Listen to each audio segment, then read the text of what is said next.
Die ersten Tage eines neuen Jahres sind oft leiser, als man erwartet. Der Kalender ist neu, die Zahlen haben sich geändert, aber innerlich ist nicht automatisch alles auf Anfang.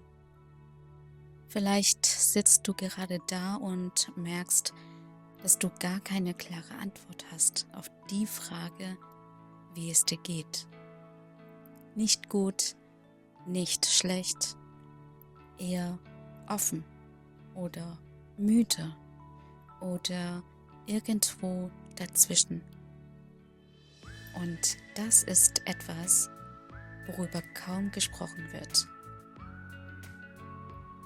Denn überall hört man, dass ein neues Jahr Energie bringen soll, Motivation, Richtung, Aufbruch, als müsste man am 1. Januar schon wissen, wohin man unterwegs ist. Aber Menschen funktionieren nicht wie Jahreszahlen. Du bringst etwas mit, Erfahrungen, Gespräche, die nachhallen, Entscheidungen, die noch nicht ganz verdaut sind.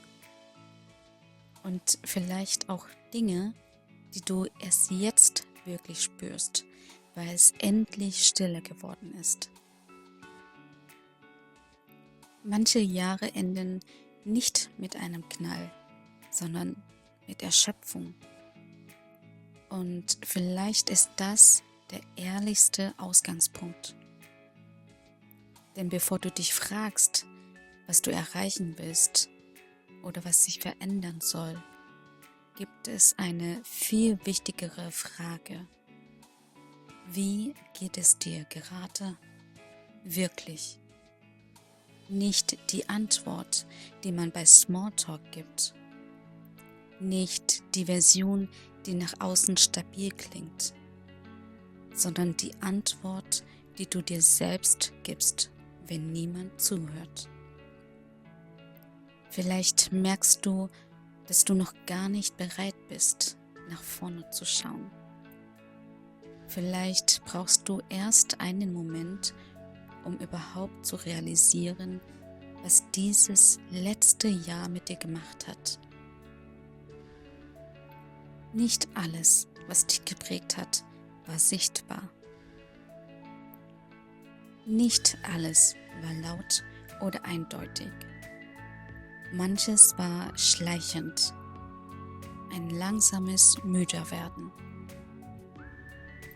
ein inneres Zurückziehen oder das Gefühl, dass du dich an manchen Stellen selbst verlassen hast, um zu funktionieren. Und auch das darf hier Platz haben. Ein neues Jahr muss nicht mit Klarheit beginnen. Es darf mit Ehrlichkeit beginnen. Vielleicht ist dieser Start kein Startschuss, sondern ein Ankommen, ein Innehalten, bei dem du dir erlaubst zu sagen, ich weiß noch nicht genau, wohin es geht, aber ich bin da. Und das reicht für jetzt. Es ist kein Zeichen von Schwäche, wenn du noch keine Ziele formulieren kannst. Es ist ein Zeichen von Selbstkontakt. Denn Wachstum beginnt nicht dort, wo man sich zwingt, weiterzugehen, sondern dort, wo man ehrlich hinschaut. Vielleicht ist dieses Jahr nicht dafür da, dich neu zu erfinden. Vielleicht ist es dafür da, dich nicht mehr zu übergehen. Und vielleicht ist der wichtigste Schritt am Anfang dieses Jahres nicht ein Vorsatz, sondern ein Satz wie, so geht es mir gerade und ich nehme das ernst.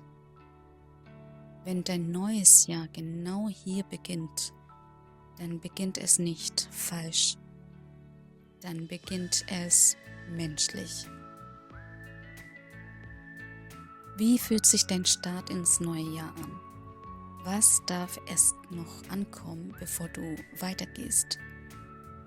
Teile deine Gedanken gern in die Kommentare.